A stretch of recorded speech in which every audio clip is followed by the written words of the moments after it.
के लिए अपना घर उसके लिए सबसे अच्छा होता है, सबसे सेफ होता है। ऐसा बोला जाता है कि आपके घर की दीवारें बोल तो नहीं सकती, लेकिन अगर वो चीखने लगे तो। आज की कहानी बहुत ज्यादा interesting and at the same time horrific भी है। लेकिन स्टोरी स्टार्ट करने से पहले, हेलो गाइस, मेरा नाम है अविनाश कुमार और आप देख रहे हो सीखो ऑफिशियल शो हॉरर स्टोरीज।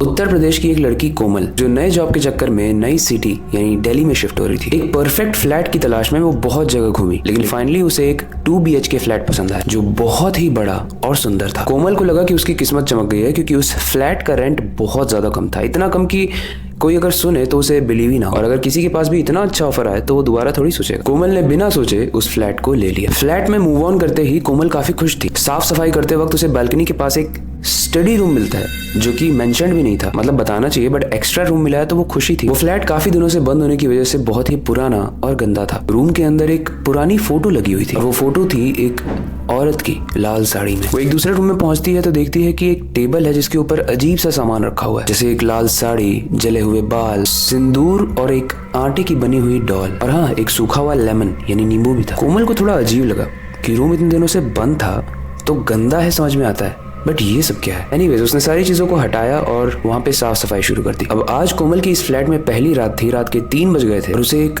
अजीब सी हंसी सुनाई देती है। वो ध्यान से सुनने की कोशिश करती है, लेकिन कुछ देर के बाद वो आवाज बंद हो जाती है। सुबह उठते ही अपने आप को उसने समझाया कि ये उसका वहम होगा। वो अगले दिन ऑफिस गई और शाम को जब वो ऑफिस से लौटी तो रूम के अंदर एक अजीब सी स्मेल थी। रूम का सोर्स वही स्टडी रूम, जो एक्स्ट्रा रूम मिला था, वो था। उस स्मेल का पीछा करते हुए स्टडी रूम में जाती है और जैसे ही स्टडी रूम को खोलती है, कोमल के होश उड़ जाते हैं, क्योंकि जो भी सामान कोमल ने उस टेबल से हटाकर नीचे रखा था, वो लाल साड़ी, वो नींबू और वो सारी पैथेटिक चीजें, वो सब वापस से टेबल के ऊपर था। उसने इन सब चीजों के बारे में बहुत रिसर्च की, लेकिन रिसर्च करते करते उसकी नींद लग गई और आज थी दूसरी रात। रात के 3 बजे उसे अजीब सी फीलिंग आती है और उसकी नींद डिस्टर्ब हो जाती है। करेक्ट 3 बजे उसकी नींद टूट जाती है। इस बार उसने पायल की आवाज सुनी, जो उसके फ्लैट के हॉल में से आ रही थी। इनफैक्ट चलने के साथ साथ चूड़ियों की भी आवाज आ रही थी। ऐसा लग रहा था कि कोई उसके फ्लैट में चल रहा हो, कोई घूम रहा हो उसके फ्लैट में। हॉरर मूवीज की तरह उसने सोचा कि जाना सही नहीं रहेगा, तो वो डर के मारे अपने कंबल में ही रहना सही समझती है। कंबल के अंदर वो काफी डरी हुई थी, उसकी सांसें बहुत ज्यादा तेज चल रही थी, लेकिन अंदर ही अंदर वो बस एक ही चीज सोच रही थी कि जल्दी से आवाज खत्म हो जाए, क्योंकि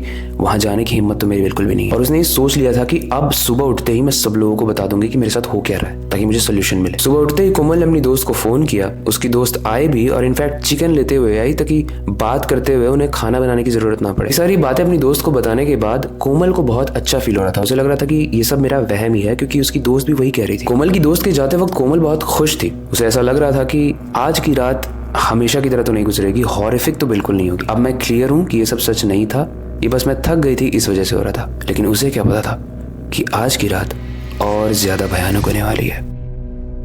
आज की रात कोमल सो तो गई, लेकिन उसकी नींद फिर से खुलती है, क्योंकि उसे ऐसा महसूस होता है कि उसका कंबल अपने आप हिल रहा है, जैसे कोई खींच रहा हो। वो जैसे ही अपने कंबल को खींचने की कोशिश करती है, उसे अपने कंधों पर ठंडे से हाथ फील होते हैं। हिम्मत करते ही कोमल ने पीछे मुड़कर देखा और वो देखते ही चीख उठी, क्योंकि वो वही औरत थी जो इस घर में एंट्री लेते ही एक फ्रेम में टंगी हुई थी लाल साड़ी में। उसका फेस ट्विस्टेड यानी अपने धड़ से उल्टा था और जला हुआ था। उसकी आंखें कोमल को घूर रही थी और उसकी हंसी से वो माहौल और डरावना बन रहा था। ऐसे में कोमल हिचकिचाती हुई आवाज में बोली कि तुम हो कौन, मुझे परेशान क्यों कर रही हो। वो लाल साड़ी वाली औरत बहुत गुस्से में बोली, मैं वही हूँ जो पहले इस घर में रहती थी, और मेरे पति ने मुझे स्टडी रूम में बंद करके मुझे जिंदा जला दिया था, और तब से ही मेरी आत्मा भटक रही है यहाँ पर। उसका रीजन था कि वो औरत इस फ्लैट में रहना चाहती थी, लेकिन उसका पति एक दूसरा फ्लैट देखना चाहता था। उस लाल साड़ी वाली औरत को यहाँ की लोकेलिटी, यहाँ के लोग बहुत पसंद आते थे, इसलिए वो जिद कर रही थी, और इसी जिद में उन दोनों का झगड़ा हो गया और उस लाल साड़ी वाली औरत के पति ने उसे जिंदा जला दिया। तब से वो करना चाहती है जो वो जिंदा रहने के बाद करना चाहती थी, यानी इस फ्लैट में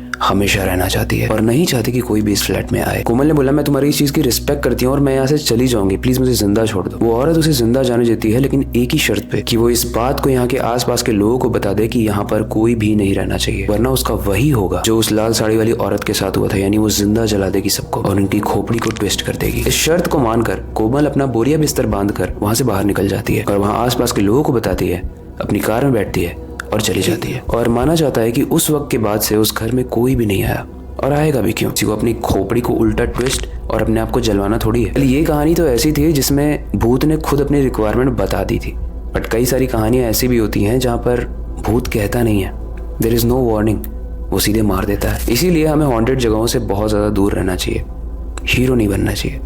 ये कहानी आपको कैसे लगी, इससे रिलेटेड कोई भी फीडबैक हो आप कमेंट सेक्शन में बता सकते हो। कोई बहुत ही इंटरेस्टिंग स्टोरी का टॉपिक है आपके पास, इंडिया से या बाहर से कहीं से भी, उसका टॉपिक नेम आप मेंशन करना, हम उस पर रिसर्च कर एक न्यू स्क्रिप्ट बनाएंगे और आपके लिए वीडियो लाएंगे। बाकी वक्त आ चुका है इस वीडियो को एंड करने का और नई स्टोरी पर काम करने का, लेकिन जाने से पहले मैं बस एक ही चीज़ कहना चाहूँगा, अपनी क्यूरियोसिटी को डाई मत होने देना, नई चीज़ें सीखते रहना, अपने बेड के नीचे और खिड़की के बाहर जरूर देख लेना। मिलते हैं।